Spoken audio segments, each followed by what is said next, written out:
j'étais parent d'un enfant qui avait un diagnostic et qui venait de se faire prescrire quelque chose, j'essaierais l'acupuncture avant. Pour le TDA, il y a une étude qui a fait une méta-analyse de 13 études regroupant presque 900 enfants et adolescents. Ils ont démontré que l'acupuncture était plus efficace que le méthylphénidate. Méthylphénidate, c'est Ritalin, Concerta, Bifantin. Okay? C'est ces 3 médicaments-là, c'est la même molécule.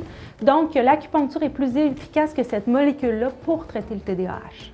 Donc, quelqu'un qui me dit « je ne crois pas à ça », le pire qui arrive, vous venez une fois ou deux, puis il n'arrive rien, c'est vraiment le plus grand risque que vous avez. Il n'y a pas d'effet secondaire à l'acupuncture. Il n'y a pas d'accoutumance, il n'y a pas de rien. Donc, les gens ne perdent rien à essayer. La particularité, je dirais que c'est que j'ai été prof pendant 15 ans avant d'être acupunctrice. Puis, j'ai fait des formations comme prof sur les troubles d'apprentissage. J'ai appris à travailler avec des jeunes avec des troubles d'apprentissage comme enseignante.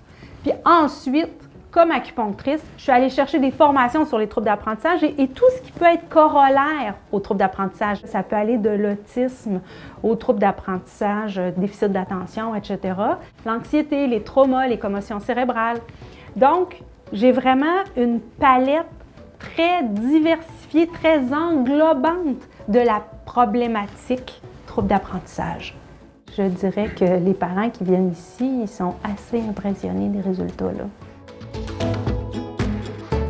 Des fois, les enfants arrivent avec un diagnostic. S'il y a un diagnostic, je commence par prendre connaissance du diagnostic, mais je pose beaucoup de questions. Je ne me fie pas sur une étiquette, sur un diagnostic, je me fie sur les symptômes. Puis ça, c'est crucial. Puis c'est ce qui me permet d'être le plus précise et de moins me tromper possible, parce que je regarde c'est quoi les symptômes. Puis c'est les symptômes que je traite, c'est pas les diagnostics.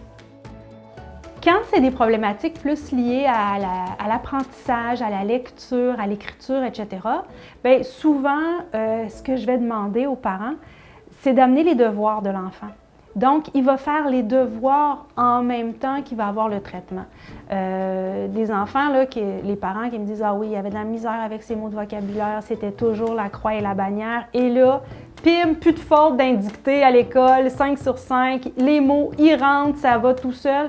Puis en même temps, c'est l'occasion de faire les devoirs, donc c'est un 2 pour 1. La technique acupuncturale que je vais prendre, est-ce que je vais faire des aiguilles, des aimants, de l'acupression? Ça va dépendre de plusieurs facteurs. Est-ce que la personne doit être couchée pour se reposer puis permettre le travail? Est-ce que la personne doit être en activité? Mais aussi, c'est quoi ses limitations? Est-ce qu'elle a peur? Si la personne a une peur bleue des aiguilles, l'avantage de l'aiguille sur, par exemple, l'aimant, il va être complètement annulé et davantage à cause de la peur et du stress que ça va causer. Alors que s'il n'y a pas de peur et qu'il n'y a pas de stress avec des aimants, on arrive à des super résultats. Quand je place les aimants, donc, je demande à l'enfant de les séparer. Les aimants sont vraiment puissants. L'enfant doit travailler très fort avec ses doigts pour les séparer.